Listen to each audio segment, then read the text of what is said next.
தம்பி, என்னையா வேலை நேரத்துல இப்படி தேவதாஸ் போஸ்ல இருக்க? தேவதாஸ் தான். பார்வதி ஒத்து வர மாட்டேங்கிறாளே.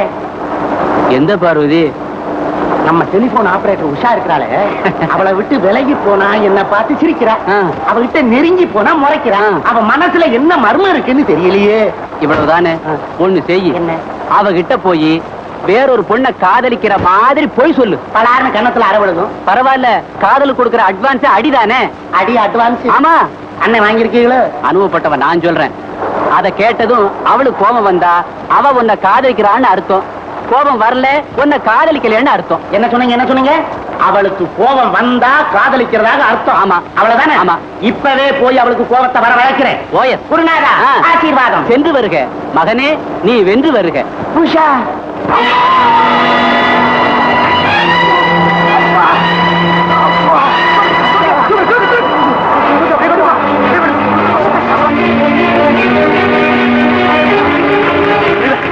மேனேஜர் கேட்காம நான் வண்டி எடுக்கூடாதுங்க. நான் சொல்லிக்கிறேன், எடுங்க.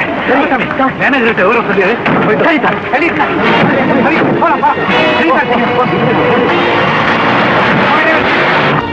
ஹாய் உஷா.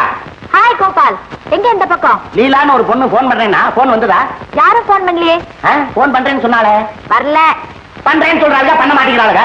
ஆமா, யார் லீலா? யார் தெரியுமா? 16 நிறையாத பருவமங்கை. இந்த லைலா மஜ்னு படம் பாத்தியா? அந்த லைலா மாதிரி அவ்வளவு அழகு. எங்க 2 பேருக்கும் பார்க்ல லவ் ஸ்டார்ட் ஆகி பீச்ல வளர்ந்து சினிமா தியேட்டர்ல போய் நிக்குது. ஒரு நாள் பாரு, செகண்ட் ஷோக்கு அவளை கூப்பிட்டு போயிருந்தேன். ஹை கிளாஸ் டிக்கெட்ல யாருமே இல்ல. அன்னைக்கு கரண்ட் கட்டு, 1 hour இருட்டு. அந்த இருட்டுல என்ன சிரிக்கிற? நான் சீரியஸா சொல்லிருக்கேன், நீ சிரிச்சிட்டு இருக்கிறிய. எனக்கும் வரும்னு பாத்தீங்களா? ஆமா, கடவுள் சொன்னாங்க படுவாளி. ஐயே, உங்களை பத்தி எனக்கு தெரியாது.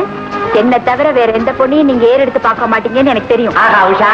கோபால், அப்ப நீ நான் லவ்வோ லவ்னு ஒரு இங்கிலீஷ் படம் ஓடுது. போலவே. ஹை கிளாஸ் டிக்கெட்ல யாரும் இருக்க மாட்டாங்க. இன்னைக்கு ஒரே ஜாலி. ராஜுக்கு கையில பலமான அடிபட்டு, உடனடியா அவனுக்கு ஏதாவது உதவி செய்யணும். அது இருக்கட்டும், நீ யார கேட்டு ஃபேக்டரி கார எடுத்துட்டு போன? ராமசாமி கிட்ட சொல்லிட்டு தான் சார் போனேன். ஓ, ராமசாமி தான் இந்த ஃபேக்டரிக்கு மேனேஜரா? ஒரு உயிருக்கு ஆபத்துன்னு தெரிஞ்சதும் உடனடியா அவன் உயிரை காப்பாத்தணுங்கிற அவசரத்துல தான் போயிட்டு. உயிரை விட இப்ப பெட்ரோல் விலை ரொம்ப ஜாஸ்தியா இருக்கு, தெரியல? கொஞ்சம் மனுஷத்தன்மையோட பேசுங்க மிஸ்டர் சங்கர். அஜாகிரதையின் காரணமா ஒருத்தனுக்கு அடிபட்டா அவனுக்காக அனுதாபம் காட்டுங்க அவசியம் இல்ல. நீ ஒரு யூனியன் லீடருங்க கர்வத்துல அடிக்கடி ஆபீஸ் நிர்வாகத்தில் தலையிடுற, அது ஆபத்துல முடியும். Be careful. இதுவரைக்கும் நான் நியாயத்துக்காகத்தான் போராடி, அனாவசியமா என் மேல குற்றம் சாட்டாது. அனுமதி இல்லாம ஃபேக்டரி காரை எடுத்து போன குற்றம் தான். அதுக்காக நீ எனக்கு மன்னிப்பு லெட்டர் எழுதி கொடுக்கணும், இல்ல உன் மேல கடுமையான நடவடிக்கை எடுப்பேன்.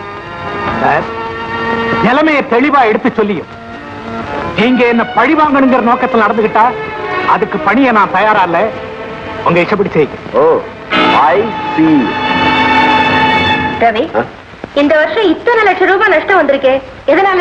எல்லாம் லேபர் ப்ராப்ளம் தான். அதுவும் இல்லாம இந்த யூனியன் லீடர் இருக்கானே, அவன் ரொம்ப தொல்லை கொடுக்குறான், நிர்வாகத்தை ஆட்டி வைக்கிறான். ஃபார் எக்ஸாம்பிள், நேத்து பாரு, நம்ம ஃபேக்டரியில ஒரு தொழிலாளி கையில அடிபட்டு போச்சு. இவன் யாரையும் கேட்காம கார் எடுத்துட்டு அவன் டாக்டர் கூட்டிட்டு போயிட்டான். ஏன்டான்னு கேட்டு ரொம்ப திமிரா பதில் சொன்னான். நான் அவனை சஸ்பெண்ட் பண்ணிட்டேன். கரெக்ட், அப்படித்தான் செய்யணும். சார், மேனேஜர் உங்களை சஸ்பெண்ட் பண்ணிருக்காரு. சஸ்பெண்ட் பண்ணிட்டார். இப்ப எங்க இருக்க? பங்களாவில் இருக்க. என்னது? எங்க நீரே சத்தம் நோடுற அளவு வந்துட்டாரா? இதுக்கு ஒரு முடிவு தெரியாம நாங்க யாரும் வேலையே செய்ய மாட்டோம். இது என் தனிப்பட்ட விஷயம். மேனேஜரை பார்த்து பேசுறேன், இல்லாட்டி முதலாளி அம்மா இருக்காங்க, அவங்கள பார்த்து பேசுறேன். நீங்க போய் அமைதியா வேலை செய்யுங்க. மேடம், உங்களை யூனியன் லீடர் பார்க்க வந்திருக்காங்க. என்ன எதுக்காக இங்க வந்து பார்க்கணும்? சித்ரா, நான் சொல்லல சஸ்பெண்ட் பண்றேன்னு ஏதாவது கெஞ்சுவா வந்து. ஓ, இத பாரு மேன், மேடம் ரொம்ப பிஸியா இருக்காங்க. கண்ட நேரத்துல காட்டான் மாதிரி வந்து தொந்தரவு செய்யக்கூடாது. கரெக்டா அப்பாயின்மெண்ட் ஃபிக்ஸ் பண்ணிட்டு முறையோட வந்து பார்க்க சொன்னாங்கன்னு சொல்லு. Yes madam. நான் சொன்னது அப்படியே அப்ப சொல்லு man. Yes madam. Correct Chitra, நீ இப்படித்தான் அவனை இன்சல்ட் பண்ண. அப்படியா சொன்னாங்க? ரொம்ப திமிர் பிடிச்சவங்களா இருப்பாங்க போல இருக்கு. அது ஏன் கேக்குற தம்பி? அந்த அம்மா அதிகாரம் எங்களால தாழ முடியல. அள்ளி நாடி கேட்டாப்போ சாதாரண இந்த காலத்துல எங்களை அப்போ தொழிலாளிக்கு எவ்வளவு மரியாதை கொடுக்கணும். அதுலயே நீங்க யூனியன் லீடர், அந்த பதவிக்கு எவ்வளவு மரியாதை கொடுக்கணும். கூடிய சீக்கிரம் கொட்டத்தை அடக்கி காமிக்கிறேன். Hello, Chitra here. Good morning madam, நான் யூனியன் லீடர் பேசுறேன். What you want? உங்களை சந்திக்கலான்ட்டு வந்தேன். அப்பாயின்மெண்ட் ஃபிக்ஸ் பண்ணிக்கிட்டு முறையோட வர சொன்னீங்களா? அதான் எப்ப முறையோட சந்திக்கலான்ட்டு போன் பண்ணேன். என்ன சந்திக்க வேண்டிய அவசியம் இல்லை. ஃபேக்டரியில என்ன நடந்துகிட்டு இருக்கு, நேத்து என்ன நடந்தது எல்லாமே எனக்கு தெரியும். ஒரு பக்கம் மட்டும் விசாரிச்சுட்டு முடிவுக்கு வர்றது நல்லது இல்லைங்க. உங்களையே நம்பி இருக்கிற தொழிலாளிங்க குறைய சொல்ல வரும்போது அதை பொறுமையா கேட்டு பதில் சொல்றதுதான் ஒரு நல்ல முதலாளிக்கு அழகு. ஒரு முதலாளி எப்படி நடந்துக்கணுங்கிறத நான் யார்கிட்டயும் கேட்டு தெரிஞ்சுக்க வேண்டிய அவசியம் இல்லை. I know all about administration. உங்களுக்கு பாடம் சொல்லி கொடுக்கணுங்கிற எண்ணத்துல நான் போன் பண்ணலைங்க. ஒரு நல்ல ஸ்தாபனம் தவறான நிர்வாகத்துல கெட்டு போக கூடாதுன்னு தான் ரவியை பத்தி உங்ககிட்ட விளக்கமா பேசணும்னு நினைக்கிறேன். I am not prepared to listen to you. இந்த காலத்து தொழிலாளிகளுக்கு எவ்வளவு கொடுத்தாலும் திருப்தி இருக்காதுன்னு எனக்கு நல்லா தெரியும். இந்த காலத்து முதலாளிங்க கூட தான் எவ்வளவு லாபம் சம்பாதிச்சாலும் திருப்தி அடைகிறதே இல்லை. Why not? லட்சக்கணக்கில் முதல் போடும்போது அதிக லாபத்தை எதிர்பார்க்கறதுல என்ன தப்பு? அதிக லாபத்தை எதிர்பார்க்கறதுல ஒண்ணும் தப்பு இல்ல. அநியாய லாபத்தை எதிர்பார்க்கும் போதுதான் பிரச்சனையே ஆரம்பமாகும். எது நியாயம் எது அநியாயம்னு ஆஃப்டர் ஆல் ஒரு லேபரர் சொல்லித்தானே எனக்கு தெரியணும். ஆஃப்டர் ஆல் தொழிலாளிங்க இல்லைன்னா ஆஃப்டர் ஆல் முதலாளிங்க கூட இல்லம்மா. You are wrong. முதலாளிங்க வேலை கொடுக்கலன்னா தொழிலாளிங்க பட்டினி கிடந்ததா சாகணும். தொழிலாளிங்க பட்டினி பட்டியோட வேலை செய்யலன்னா முதலாளிகளே உருவாயிருக்க முடியாதுமா. அவன் மாடா உழைச்சாத்தான் நீங்க மாளிகையில இருக்கலாம். அவன் இடுப்போடைய பாடுபட்டாத்தான் நீங்க இம்பாலா கார்ல போகலாம். அவன் கொதிக்கிற வெயில்ல வேர்வையை கொட்டினாத்தான் நீங்க குழுகுழு ஊட்டியில ஜிலுஜிலுன்னு காத்து வாங்கலாம். பரவாயில்லையே, பேச்சுல அலங்காரம் இருக்கு, ஆனா அர்த்தம் தான் இல்ல. இந்த ஃபேக்டரி ஆரம்பிக்கிறதுக்கு முன்னாலேயே என் ஃபாதருக்கு எஸ்டேட், பங்களா, இம்பாலா கார் அத்தனை இருந்தது man. My father was a multi-millionaire, don't you know? தலைமுறையாவே நாங்க பணக்காரங்க. அப்படின்னா தலைமுறையாவே ஏழைங்களை சுரண்டிக்கிட்டு வர்றீங்கன்னு சொல்லுங்க. Shut up. நாங்க போடுற பிச்சையில பழச்சிட்டு இருக்கும் போதே உனக்கு இவ்வளவு திமிரா? சம்பளம் கொடுக்கறதே பிச்சை போடுறதா நினைச்சா அந்த திமிரை அடக்க கொஞ்சம் திமிராத்தான் பேசியா. என்ன ஏன் திமிர நீ அடக்க போறியா? இந்த சித்ராவை பத்தி உனக்கு தெரியாதுன்னு நினைக்கிறேன். மரியாதையா உன் வேலையை காப்பாத்திக்க. நேர்கொண்டு போன்ல பேசி என்ன டிஸ்டர்ப் பண்ண I will be forced to take very drastic action. Understand? Hello hello hello, துணிச்சல் இருந்தா கடைசி வரைக்கும் பேசிருக்கணும். ஏடியா என்னப்பா தகராறு? ஒண்ணு இல்லம்மா, இந்த மேனேஜர் ரவி என்ன சஸ்பெண்ட் பண்ணிட்டான். இந்த முதலாளியம்மா நான் பார்த்ததே இல்லை. பார்த்து சொல்லலான்ட்டு போனா பார்க்கவே முடியாதுட்டாங்க. போன் பண்ணா நம்ம ஜார் மன்னர் பரம்பரையில வந்த பெரிய சீமாட்டி மாதிரி திமிரா பேசுறாங்க. இதை சும்மா விட போறது. சங்கர், நீ ஒரு தொழிலாளி மட்டும் இல்ல, பொறுப்பா ஒரு தலைமை பதவியில இருக்கிறவன். அப்படி இருக்கும்போது பொறுமை அதிகமா வேணும்.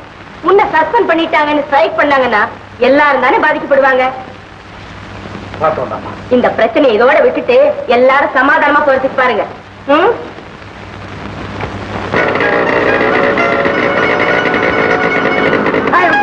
என்ன நீ ஸ்கூட்டர் ஓட்டுற?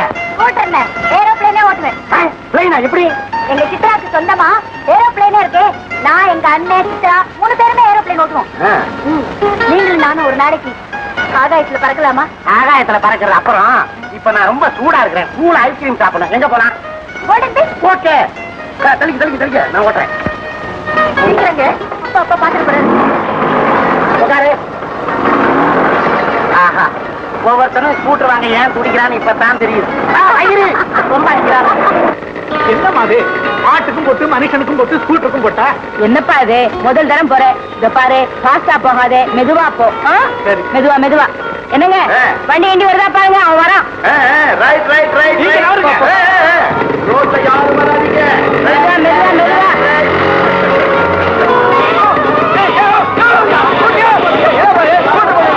என்னங்க அவன் போறத பார்த்தா எனக்கு ரொம்ப பயமா இருக்குங்க. இல்ல ரங்கநாயகி, ரோட்ல போறவங்களை நினைச்சா தான் எனக்கு பயமா இருக்கு.